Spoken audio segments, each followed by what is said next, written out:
সাপের বিষ যদি পৃথিবীর মধ্যে সে একবার ছেড়ে দিত তাহলে সারা পৃথিবীর মধ্যে কোনো ফসল হতো না, এত পরিমাণে বিষ হবে। সাপের বিষটা এত বড়ই মারাত্মক, একটা কামড় দিলে 40 বছর পর্যন্ত শরীরের মধ্যে বিষের ক্রিয়া চলতে থাকবে। ওই সাপের বিষ এতই ভয়াবহ, 40 বছর ধরে সাপের বিষ শরীরের মধ্যে ক্রিয়া করতে থাকবে।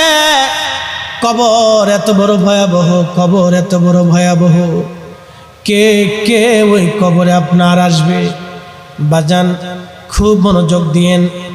দুরূদ শরীফের ফাজাইলের মধ্যে আসছে, একজন আল্লাহর বান্দা তিনি হজ করার জন্য রওনা হয়ে গিয়েছিলেন।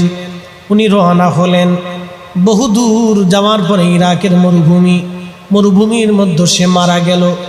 মারা যাওয়ার পরে তার